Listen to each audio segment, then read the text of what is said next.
Good morning, everybody. Thank you very much for giving me this opportunity.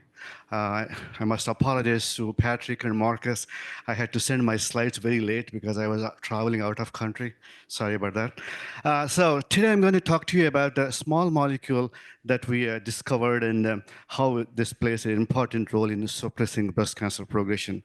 Before I get there, I would like to give you some introduction on a novel protein that we discovered. Yeah. Uh, yeah. I have been here at LSU for the past 20 years. Before that, I was at the University of North Carolina, Chapel Hill. There, I discovered a protein called nishirin that's a tumor suppressor in breast cancer. Let me give you a brief introduction on that protein. Yeah.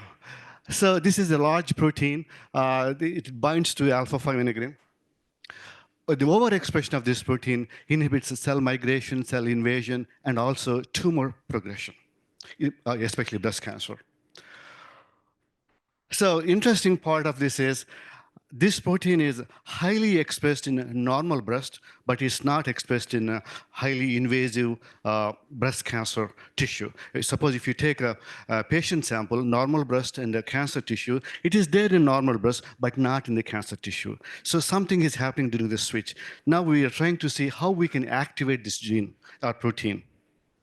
So yeah, so we mainly focus on triple negative breast cancer, which is a very aggressive cancer, which means that, these patients do not have any receptors, especially three receptors that are important, like estrogen receptor, progesterone receptor, and HER2. So that's the problem in a triple negative breast cancer. There are no good drugs that can be effective in a TNBC. That's why it's really essential to find new novel drugs that can have an impact on TNBC therapies. So, okay, this is a Western blot that was done a while ago. Okay, we can see here, normal breast, we have a lot of it. This is like a ductal carcinoma in situ, which is a very non-invasive type of breast cancer. You see the expression of this protein is high in there, but not in invasive cancer. Now we are trying to see how we can activate this protein in this type of tissues. Okay, one more introduction slide. You can see this is normal, a lot of it. Luminal A, luminal B, these are different types of cancer. This is the TNBC. You can see drastic decrease in the expression of this protein. So this is the animal work which we did. When we put a nishirin gene into this mouse xenograft, you can see a significant drop in breast cancer progression in animals. This is the control. This is with nishirin. So yeah, again, this is survival. You can see if you have a low nishirin, these patients have low survival. If you have high, it's a good survival. So what we wanted to do is, as I said, we wanted to find a drug that can enhance the expression of this protein in cancer tissues or cells. So we did a lot of research, some collaborations, and we found these anti-hypertensive drugs that seem to be effective here. First thing what we did was we tried moxonidine. You can see this drug enhances nishirin expression in cancer cells. Then we did regular IC50 and everything. But what we found was moxonidine is very toxic to the cells. Then we had to come up with something else. Another family member is called relminidine. It's a family member of anti-hypersensitive drug.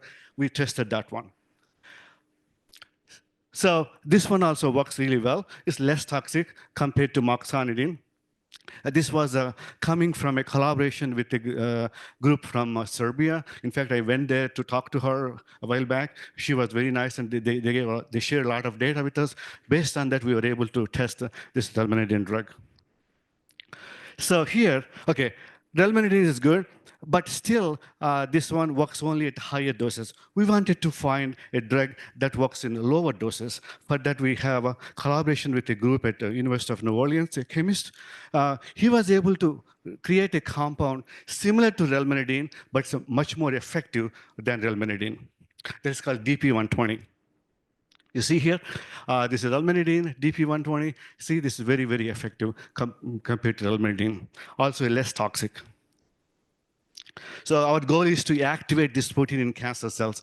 As you see here, relmenidine works at 100 micromolar, whereas this DP120 chemical analog of relmenidine works at much, much lower doses. So that we are working on that right now.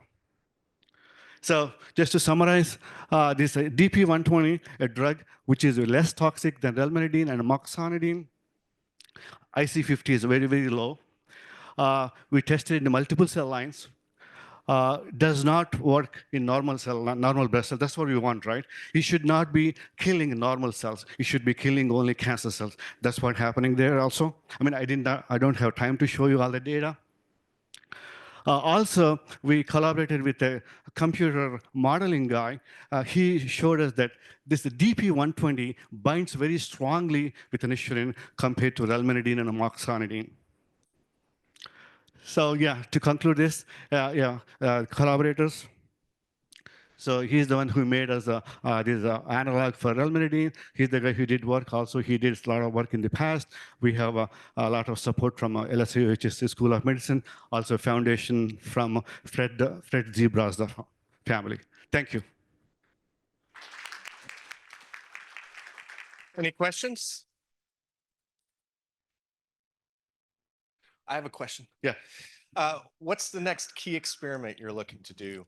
So yeah, we are trying to do in animal work. So we want to introduce this drug into animals to see it's really effective in killing or suppressing tumor growth in the animal model, mouse xenograft. If we are successful there, we'd like to take to the next level using bigger animals such as a dog or monkey.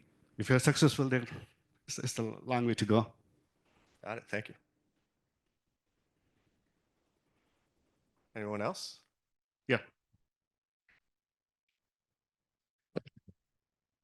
Yes, at least as of now. It seems to be activating this protein. How? We do not know yet. Yeah. I mean, it inhibits a lot of downstream pathways for insulin also. We checked that one as well. It seems to be binding, but again, we don't have the data yet. So that's another thing we wanted to find out. Only modeling data shows that, yes, it does bind to insulin, but again, a lot of things need to be tested further.